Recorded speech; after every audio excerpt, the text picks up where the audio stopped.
അപ്പോൾ ഇനി നമ്മൾ പോകുന്നത് അന്താരാഷ്ട്ര തലത്തിലേക്കാണ്. അവിടെ അന്താരാഷ്ട്ര വാർത്തകളുമായി ഇന്റർനാഷണൽ ഡെസ്കിൽ നിന്ന് രഞ്ജിനി തയ്യാറായി നിൽപ്പുണ്ട്. Ranjini, good morning. രഞ്ജിനി, കുറേ ദിവസങ്ങളായി ന്യൂസിലൻഡിലെ ഈ ഭരണ പ്രതിസന്ധി ഒക്കെയായിരുന്നു നമ്മുടെ രാജ്യാന്തര വാർത്തകളിൽ നിറഞ്ഞു നിന്നത്. ഇന്നത്തെ ഒരു ചിത്രം എങ്ങനെയാണ്? രാജ്യാന്തര തലത്തിൽ എന്താണ് സംഭവിക്കുന്നത്? ഇന്നത്തെ ഒരു വാർത്താ ചിത്രം എങ്ങനെയാണ്?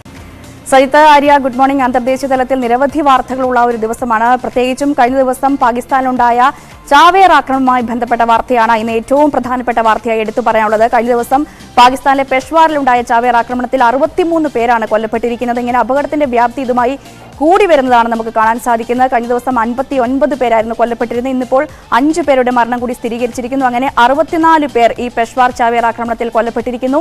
150ഓളം പേർക്കാണ് ഈ ആക്രമണത്തിൽ പരിക്കേറ്റിരിക്കുന്നത്. അതിൽ പലരുടെയും നില അതീവ ഗുരുതരമാണ് എന്നാണ് റിപ്പോർട്ടുകൾ സൂചിപ്പിക്കുന്നത്. ഇന്നലെ ഉച്ചയോടുകൂടി പെഷ്വാറിലെ പോലീസ് ആസ്ഥാനത്തിന് സമീപമുള്ള പള്ളിയിലാണ് ഇത്തരത്തിലൊരു ചാവേർ ആക്രമണം ഉണ്ടാകുന്നത്. പ്രാർത്ഥനയിലായിരുന്നു ആ സമയം പള്ളിയിലുള്ളവർ. അങ്ങനെ പ്രാർത്ഥനയിലിരിക്കുന്നവരുടെ മുൻനിരയിൽ ഇരുന്ന ചാവേറാണ് ഇത്തരത്തിൽ പൊട്ടിത്തെറിക്കുകയും വലിയൊരു അപകടം ഉണ്ടാവുകയും ചെയ്തു. അപകട സമയത്ത് തന്നെ നിരവധി പേർ അവിടെ കൊല്ലപ്പെടുകയും ചെയ്യുന്നു. ഈ സ്ഫോടനത്തിന്റെ ഒരു ആഘാതത്തിൽ പള്ളിയുടെ മേൽക്കൂര അടക്കം തകർന്നു വീഴുകയും ഈ അപകടത്തിന്റെ വ്യാപ്തി കൂടുകയുമാണ് ഉണ്ടായത്. പലരും ഇന്നലെ ഈ മേൽക്കൂര തകർന്നു വീണ് അതിനടിയിലടക്കം കുടുങ്ങിക്കിടക്കുന്ന സാഹചര്യമാണ് ഉണ്ടായും. പലരെയും വളരെ കഷ്ടപ്പെട്ടാണ് രക്ഷാപ്രവർത്തകർ അടക്കം രക്ഷപ്പെടുത്തി. എന്തായാലും ഈ കഴിഞ്ഞ ദിവസം തന്നെ പാകിസ്ഥാൻ പ്രധാനമന്ത്രി ഈ മേഖല സന്ദർശിക്കുകയും കാര്യങ്ങൾ വിലയിരുത്തുകയും ചെയ്തിരുന്നു.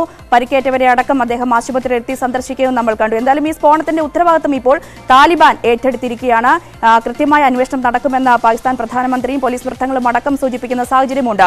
ഇതിൽ എടുത്തു കാണേണ്ട കാര്യം എന്താണെന്ന് വെച്ചാൽ ഈ ഭീകരവിരുദ്ധ സേനയുടെയും പെഷ്വാർ പോലീസ് ആസ്ഥാനത്തിനും സമീപമുള്ള പള്ളിയിലാണ് ഇത്തരത്തിൽ ഒരു സ്ഫോടനം ഉണ്ടായിട്ടുള്ളത്. എപ്പോഴും ഈ ഭാഗത്ത് 400-300 അടക്കം പോലീസുകാർ ഈ മേഖലയിൽ എല്ലാ കാലത്തുമുള്ള സമയത്താണ് ഇത്തരത്തിൽ വലിയൊരു സ്ഫോടനം ഈ മേഖലയിൽ ഉണ്ടായിട്ടുള്ളത്. അതുകൊണ്ട് തന്നെ വലിയ രീതിയിലുള്ള സുരക്ഷാ വീഴ്ച ഈ സംഭവത്തിൽ ഉണ്ടായി എന്നാണ് മനസ്സിലാക്കാൻ സാധിക്കുന്നത്. അതുകൊണ്ട് തന്നെ വലിയ രീതിയിലുള്ള അന്വേഷണം ഉണ്ടാകും, കൃത്യമായ നടപടി ഉണ്ടാകുമെന്നാണ് പാകിസ്ഥാൻ പ്രധാനമന്ത്രി കഴിഞ്ഞ ദിവസം മേഖല സന്ദർശിച്ചുകൊണ്ട് വ്യക്തമാക്കിയത്.